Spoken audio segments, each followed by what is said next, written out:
মেয়েটার বয়স ২৮ পেরিয়ে যাচ্ছে, তবু এখনো তার বিয়ে হচ্ছে না। এই পর্যন্ত ৩০ বার পাত্রপক্ষ তাকে দেখতে এসেছে, কিন্তু কেউই তাকে বিয়ে করতে রাজি হয়নি।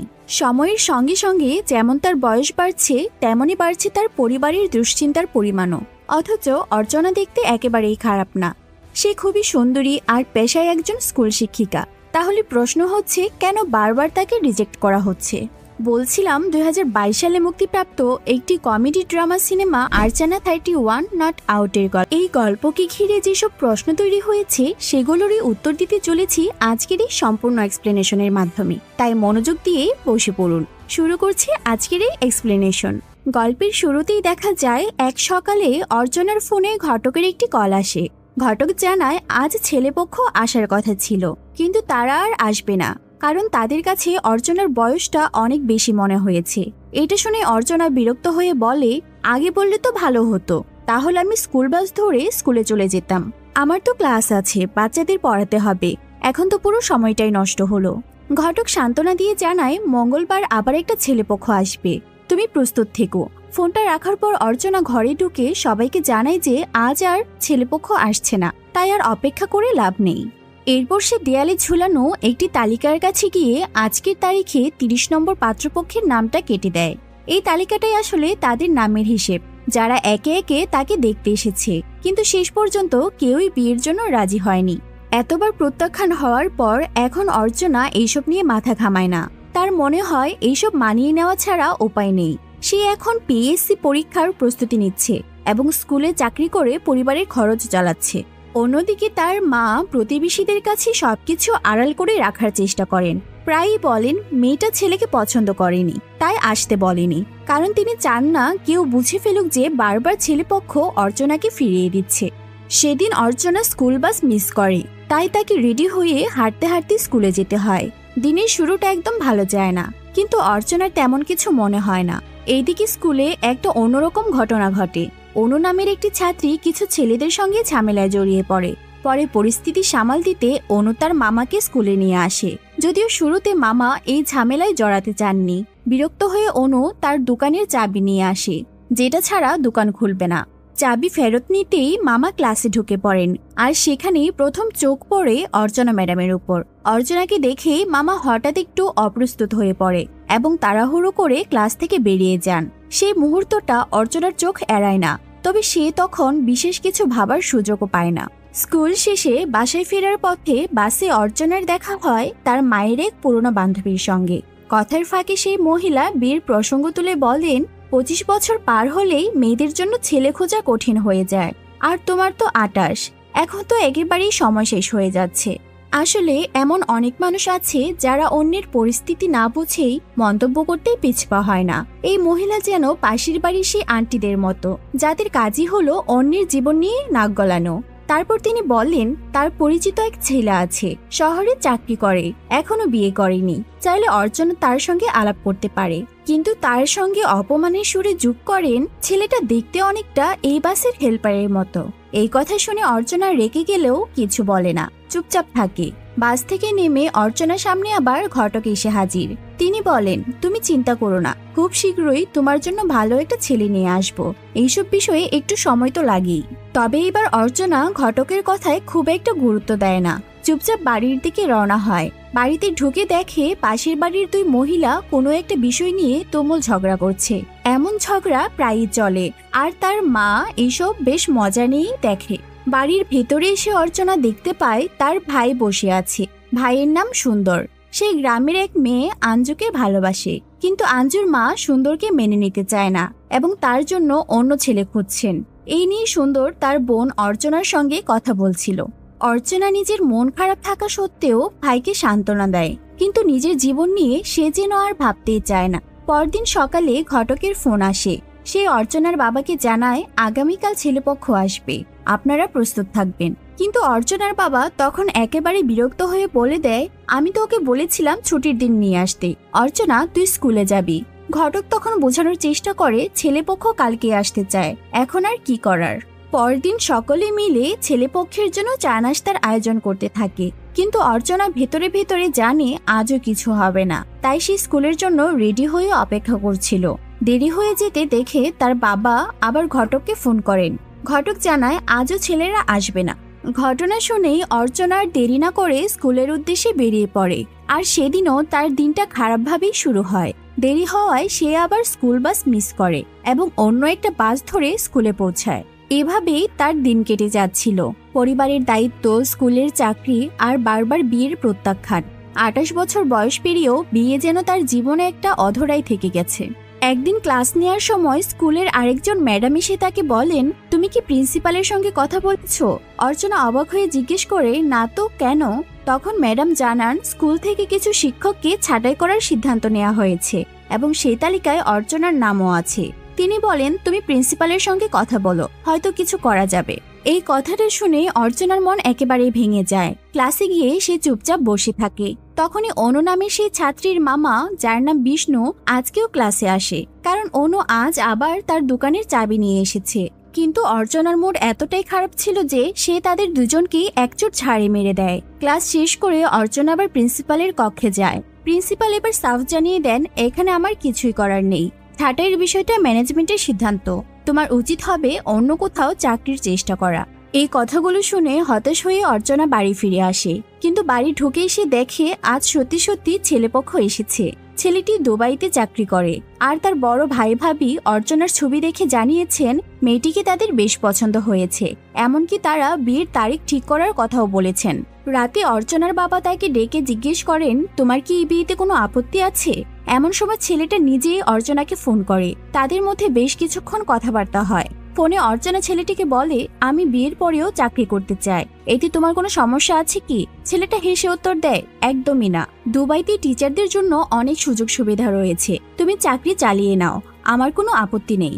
এই কথাগুলো শুনে অর্চনার মনে একটা প্রশান্তি আসে। কথোপকথনের মাঝেই অর্চনার মনে ছেলেটার প্রতি একটা ভালো লাগা জন্মায় আর সে মনে মনে ঠিক করে এই বিয়েতে সে রাজি। এরপর অর্চনা তার ঘরের দেয়ালে ঝুলানো সেই বিয়ে প্রত্যাখ্যান ছাত্রদের তালিকায় 31 নম্বর যোগ করে আর তার পাশে লেখে উইন।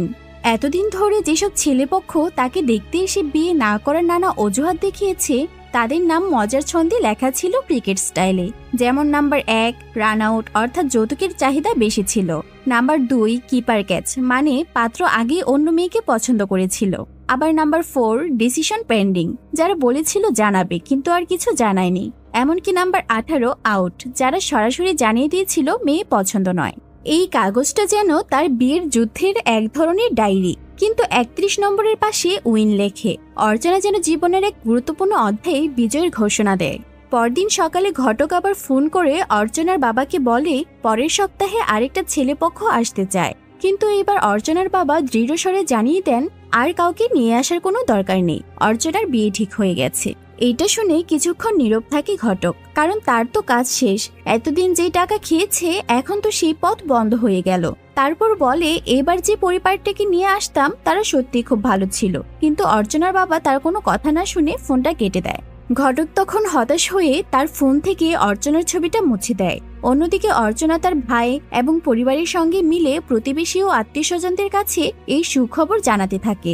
তার জন্য দিনগুলো যেন স্বপ্নের মতোই কাটতে থাকে। অবশেষে তো তার বিয়ে ঠিক হয়েছে আর তার জীবন যেন এক নতুন রঙে রাঙাতে শুরু করেছে। যার সঙ্গে অর্চনার বিয়ে ঠিক হয়েছে ছেলেটার নাম প্রসাদ। দুবাইতে থাকা প্রসাদ আর অর্চনার মধ্যে ফোনে কথাবার্তার মাধ্যমে এক মিষ্টি সম্পর্ক গড়ে ওঠে। ওদিকে অর্চনার বাড়িতেও বিয়ের প্রস্তুতি পুরোদমে শুরু হয়ে যায়। একদিন প্রসাদের বড় ভাই আর ভাবি এসে অনলাইনে তাদের এঙ্গেজমেন্ট সেরে ফেলে। সেই দিন প্রসাদ দুবাই থেকে অর্চনার জন্য একটি নতুন ফোনও পাঠায়। ফোনটা হাতে পেয়ে অর্চনা খুব খুশি হয়ে যায় আর সবার সঙ্গে ছবি তুলতে থাকে। পুরো বাড়িতে তখন এক আনন্দময় পরিবেশ সৃষ্টি হয়। অর্চনার বাবা তাদের বিয়ের কার্ড ছাপিয়ে আত্মীয় স্বজন, প্রতিবেশী, এমনকি স্কুলের প্রিন্সিপালকেও আমন্ত্রণ জানান। এমনকি সেই বাসের মহিলাকেও দাওয়াত পাঠান, যিনি একসময় তাকে অপমান করেছিলেন।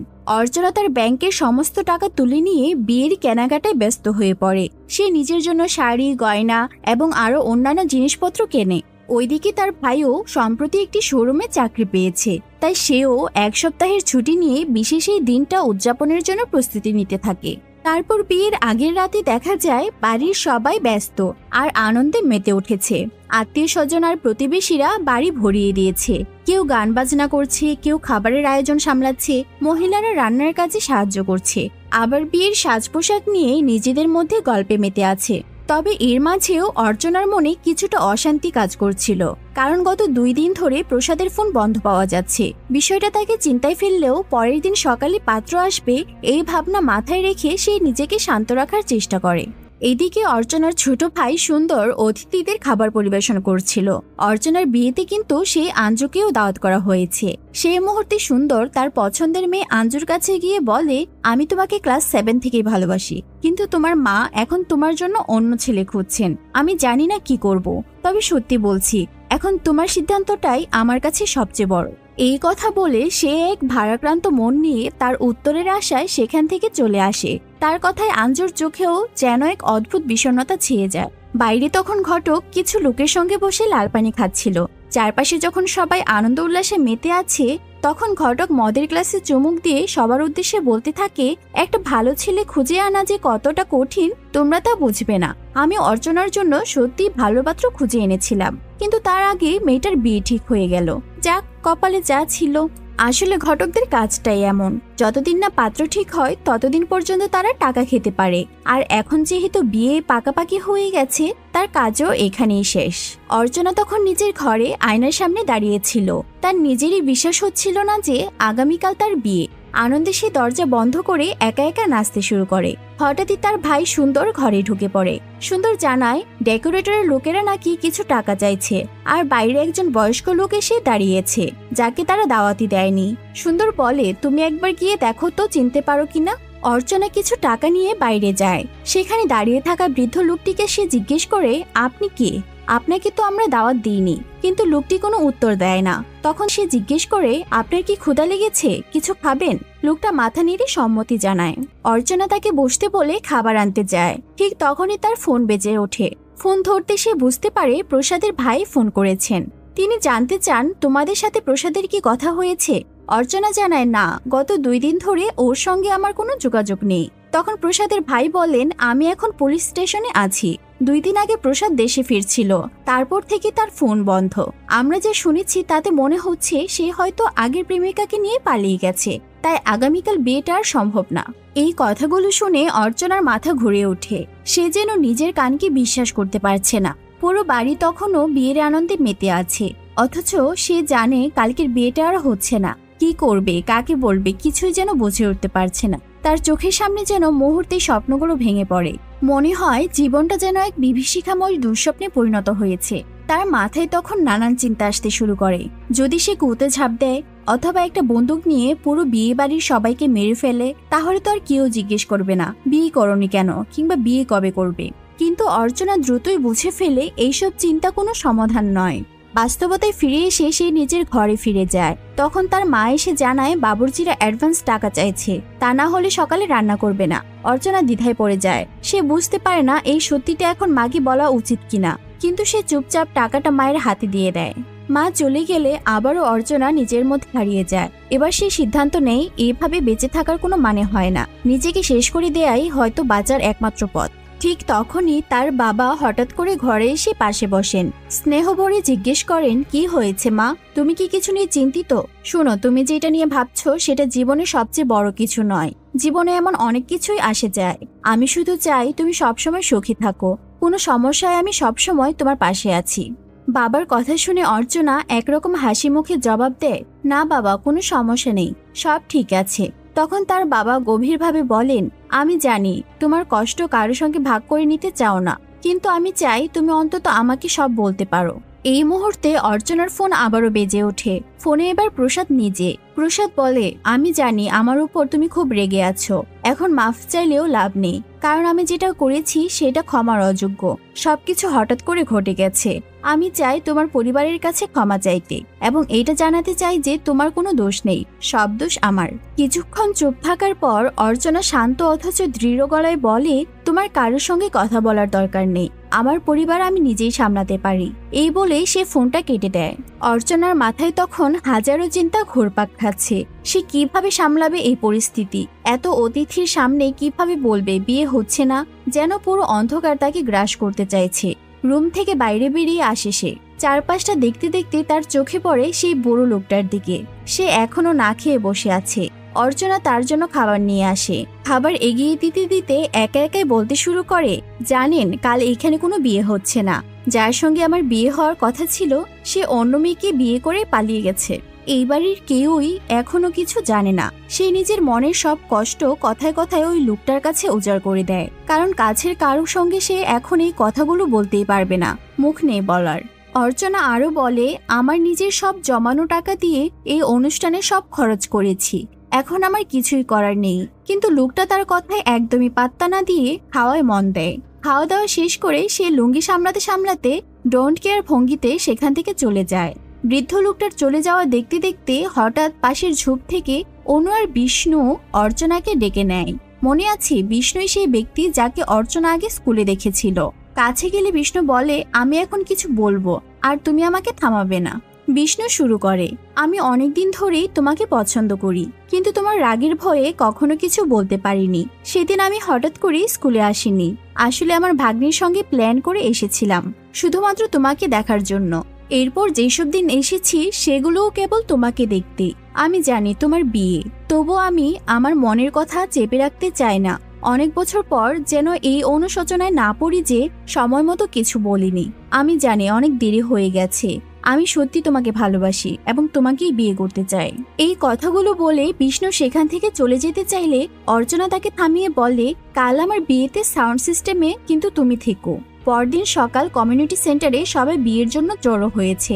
কেবল গুটি কয়েক মানুষ জানে যে এই বিয়েটা আর হচ্ছে না, সবাই এখনো বরপক্ষের আগমনের অপেক্ষায়। ঠিক তখনই অর্চনা স্টেজে উঠে মাইকের সামনে দাঁড়ায়। চারপাশে তাকিয়ে এক গভীর শ্বাস নিয়ে সে বলে, আমি আপনাদের কিছু কথা বলতে চাই। সত্যিটা হলো, যার সঙ্গে আমার বিয়ে ঠিক হয়েছিল সেই প্রসাদ গতকাল রাতে অন্য এক মেয়েকে নিয়ে পালিয়ে গেছে, তাই আজ কোনো বিয়ে হচ্ছে না। আমি এটা গত রাত থেকেই জানি, কিন্তু কাউকে বলিনি, এমনকি আমার মাকেও না, কারণ আমি কারো আনন্দ নষ্ট করতে চাইনি। এত বছর পর সবাই আমার বিয়েতে খুশিতে মেতে উঠেছিল, সেই আনন্দ আমি ভাঙতে পারিনি।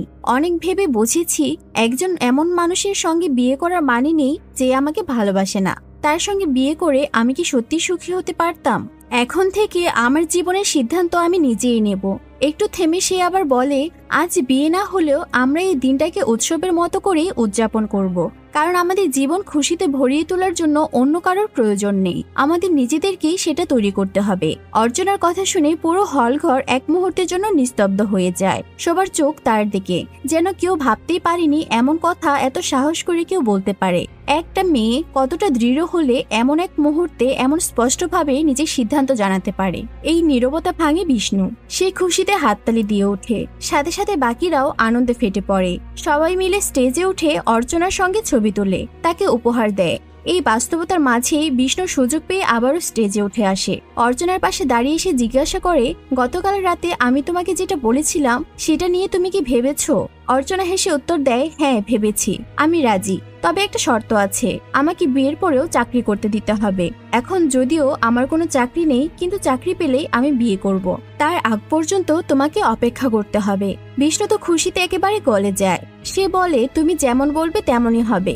অন্যদিকে অর্চনার ছোট ভাই সুন্দর তার ভালোবাসার মানুষ আঞ্জু একসঙ্গে সময় কাটাচ্ছিল। তখন আঞ্জু বলে, তোমাকে কে বলেছে যে আমার বিয়ে অন্য কারোর সঙ্গে ঠিক হয়েছে? আমি তাকেই বিয়ে করব যে আমাকে সত্যি ভালোবাসে।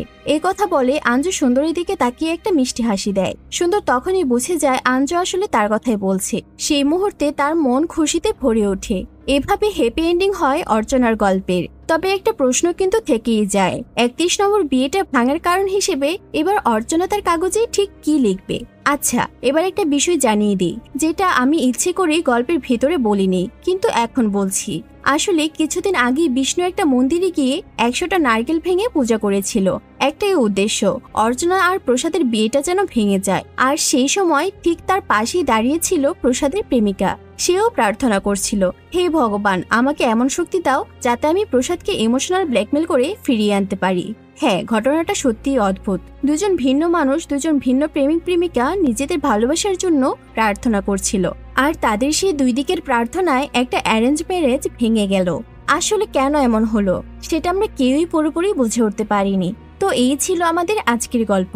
কেমন লাগলো জানাতে কিন্তু ভুলবেন না। আর যদি আপনার জীবনে কখনো অর্চনার মতো পরিস্থিতি আসে, তাহলে একটা কথাই বলবো, যাই হয়ে যাক কখনো ভেঙে পড়বেন না। এই ভিডিওটা পারলে শেয়ার করে দিন, আপনার একটা শেয়ারে কারো জীবন বদলে দিতে পারে। তো আজকের মতো এখানেই শেষ করছি, দেখা হবে অন্য কোনো গল্পে। ততক্ষণ পর্যন্ত ভালো থাকুন, সুস্থ থাকুন, সবাইকে আজকের মতো বিদায়।